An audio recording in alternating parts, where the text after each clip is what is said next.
Hoje irei falar sobre o clássico três chifres. O inesquecível Triceratops. O Triceratops era um gênero de dinossauro ceratopsídeo herbívoro que apareceu pela primeira vez durante a fase maastrichtiana tardia do período do Cretáceo Superior, cerca de 68 a 66 milhões de anos atrás no que é hoje a América do Norte. É um dos últimos gêneros de dinossauros não aviários conhecidos e foi extinto no evento de extinção Cretáceo-Paleogeno há 66 milhões de anos. O nome Triceratops significa literalmente rosto de três chifres, justamente por ter três chifres, dois acima dos olhos, com 1 metro de comprimento cada, e um menor no focinho. Triceratops tinha 3 metros de altura, 9 metros de comprimento e até 12 toneladas. A sua característica mais distinta é o seu grande crânio, o maior de todos os animais terrestres. O maior crânio conhecido, o espécime BY12183, tinha um tamanho estimado em 2,5 metros de comprimento quando completo, e podia chegar a quase 1/3 do comprimento de todo o animal. O primeiro fóssil atribuído ao Triceratops foi um par de chifres presos ao teto do crânio, encontrados por George Lyman Cannon, perto de Denver, no Colorado, na primavera de 1887, o qual foi enviado a Marte que erroneamente atribuiu a uma espécie de bisão, pois cria que a formação de onde veio o fóssil datava do Plioceno, chamando o espécime de Bisonocticornis. Marte viu que mais dinossauros com chifres estavam sendo descritos a partir de restos fragmentários, sendo colocados no gênero Ceratops, mas ainda cria que o fóssil datava do Plioceno, o que foi preciso um terceiro crânio completo para Marte mudar de ideia. Em anos seguintes, com a breve Guerra dos Ossos, mais taxons atribuíveis ao Triceratops haviam sido descritos pelo rival de Marte, Edward Rinkerkop. Os duvidosos Agathalmas silvestris, que já foi identificado como um hadrossauro, e Pulionax mortuarius, foram descritos por Kopp, em 1872 e 1874, com base em vértebras, pelvis, costelas, núcleos fragmentados de chifres e elementos fragmentários dos membros recuperados dos estados do Wyoming e Colorado. Mas como dito, esses dois taxons são simplesmente o Triceratops. O holótipo de Triceratops, YPM1820, foi coletado em 1888 da formação Lance do Wyoming, nos Estados Unidos, pelo caçador de fósseis John Bell Atcher, mas Marte inicialmente descreveu este espécime como outra espécie de Ceratops. O vaqueiro Edmund Wilson ficou surpreso com a visão de um crânio monstruoso saindo do lado de uma ravina. Ele tentou recuperá-lo jogando um laço em volta de um dos chifres. Quando se quebrou, o crânio caindo no fundo da fenda, Wilson levou o chifre para seu chefe, o fazendeiro e ávido colecionador de fósseis Charles Arthur Guernsey, que por acaso mostrou a Atcher. Marte posteriormente ordenou que Atcher localizasse e salvasse o crânio. O holótipo foi primeiro chamado Ceratops horridus. Quando a preparação posterior descobriu o terceiro chifre do nariz, Marte mudou de ideia e deu à peça o nome genérico Triceratops, aceitando seu Bisonocticornis como outra espécie de Ceratops, que mais tarde seria adicionado à espécie. Assim, Triceratops foi descrito em 1889 por Othniel Charles Marsh. A natureza robusta do crânio do animal garantiu que muitos exemplares fossem preservados como fósseis, permitindo que variações entre espécies e indivíduos fossem estudados. Das 18 espécies de Triceratops que foram nomeadas desde a nomeação do Triceratops, em 1889, 2 espécies são válidas, Triceratops horridus e Triceratops prorsus. O Triceratops horridus viveu alguns milhões de anos antes e tinha um focinho mais longo e estreito, e o Triceratops prorsus viveu mais tarde e tinha um focinho mais profundo com um chifre de nariz muito mais longo. As outras 16 espécies inválidas são consideradas hoje como estágios de crescimento, variações entre indivíduos e dimorfismo sexual. Além do crânio, o Triceratops também tinha um babado redondo feito de osso sólido. Isso é exclusivo deste gênero, pois todos os outros ceratopsianos conhecidos têm buracos, que são conhecidos como fenestras, em seus babados para torná-los mais leves.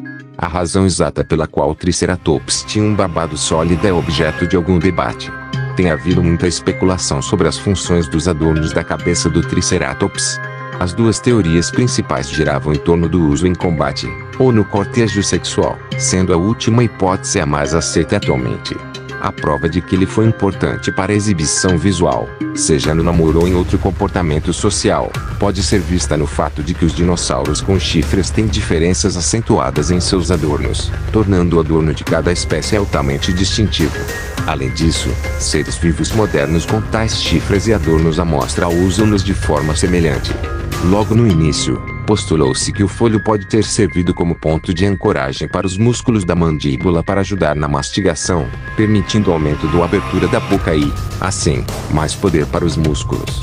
Esta hipótese foi defendida por outros autores ao longo dos anos, mas estudos posteriores não encontraram evidências de anexos para grandes músculos nos ossos do folho. O grande folho também pode ter ajudado a aumentar a área do corpo para termorregulação. Uma teoria semelhante foi proposta em relação às placas ósseas dos estegossauros, embora apenas este uso não justifique as variações bizarras e extravagantes vistas em diferentes membros dos ceratopsídeos. Esta observação é altamente sugestiva do que hoje se acredita ser a sua principal função: exibição. O estudo do crânio de um triceratops menor, tido como sendo jovem em 2006, mostra o folho e os chifres desenvolvidos em uma idade muito precoce, antecedendo o desenvolvimento sexual e, portanto, sendo em geral provavelmente importante para a comunicação visual e reconhecimento das espécies. O folho do Triceratops também tinha osso fibromedular, que contém fibroblastos, que desempenham um papel na cicatrização óssea. Por muito tempo pensou-se que possivelmente os triceratops usassem seus chifres e folhos em combate com predadores como o tiranossauro. Uma dessas explicações poderia ser uma defesa mais forte contra predadores. Há evidências de que os tiranossauros tinham encontros frontais agressivos com o Triceratops, com base em marcas de dentes de tiranossauro parcialmente cicatrizadas no chifre da testa de um Triceratops, além de evidências de que o tiranossauro tinha se alimentado do Triceratops, com base em marcas de mordida no ilho e nos sacos de alguns espécimes. Os Triceratops são comumente mostrados em combates um contra o outro usando os chifres como defesa, enquanto estudos mostram que isso seria possível. Há discordâncias sobre se eles teriam ou não se envolvido em combates assim. Embora bicadas, buracos, lesões e outros danos nos crânios de Triceratops e nos crânios de outros ceratopsídeos sejam frequentemente atribuídos a feridas em combate, um estudo de 2006 não encontrou provas que os ferimentos provocados por seus chifres axiais provocassem essas formas de dano. Por exemplo, não há nenhuma evidência de infecção ou de cura. Em vez disso, foi proposto que a reabsorção óssea ou doenças ósseas não patológicas desconhecidas são as possíveis causas de tais danos. A pele do Triceratops era incomum se comparada à de outros dinossauros. Impressões de pele de um espécime mostram que ao menos uma das espécies pode ter sido coberta por estruturas semelhantes a cerdas, semelhantes à do ceratopsídeo mais primitivo, o psitacossauro. Era um animal totalmente herbívoro, comia plantas que cortava com seu bico córneo poderoso, que devia ser revestido de uma camada de queratina, a mesma substância que forma nossas unhas, que tornava a borda do bico bem afiada. Por causa de sua cabeça baixa, seu alimento principal era plantas provavelmente de baixo crescimento, embora possam ter sido capazes de derrubar plantas altas com seus chifres, bico e tamanho.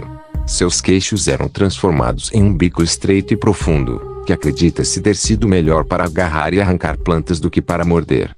Os dentes do Triceratops eram dispostos em grupos denominados baterias, com de 36 a 40 colunas de dentes, em cada lado de cada maxilar, com de 3 a 5 dentes empilhados por coluna, dependendo do tamanho do animal. Isto significa que ele possuía entre 432 e 800 dentes, dos quais apenas uma fração eram permanentes. A substituição dos dentes era contínua e ocorria durante toda a vida do animal.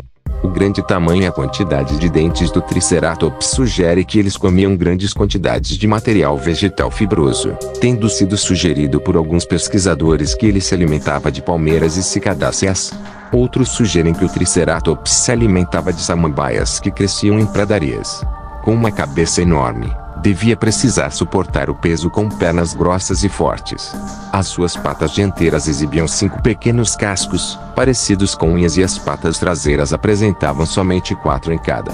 Devido à enorme cabeça, imaginou-se que as pernas dianteiras ficassem dispostas de forma a ficar como as de um réptil atual, um lagarto, em um ângulo saindo do tórax, o que supostamente daria estabilidade ao herbívoro.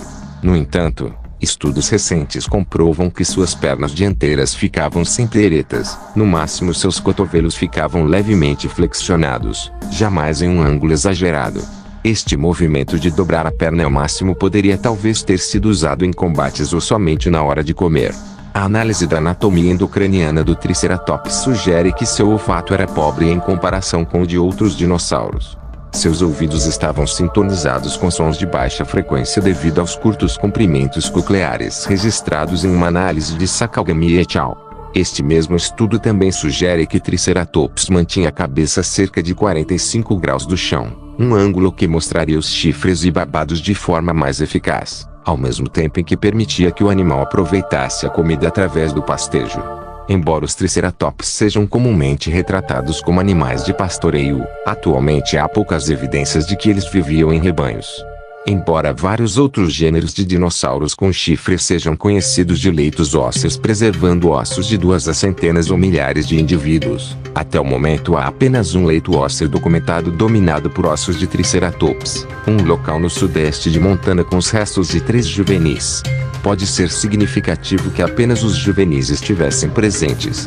Uma pesquisa publicada em 2010 chegou a sugerir que o Triceratops e o Torossauro poderiam ser o mesmo gênero e que Torossauro latus fosse apenas a forma adulta de uma espécie já conhecida de Triceratops. Mas em 2012, pesquisadores de Yale refutaram tal suposição, sustentando que os dois eram gêneros separados. Além desses fatos, outros ceratopsídeos que já foram considerados estágios de crescimento, ou o Triceratops, sendo um estágio de crescimento deles, como os casos do Nedoceratops, Ojoceratops e Tatankaceratops, que atualmente são considerados sinônimos do Triceratops. Então, esse foi o vídeo. Espero que tenham gostado, mas, se gostou, não se esqueça de deixar o like e se inscrever no canal, porque passar aqui e curtir e depois sair, é paia.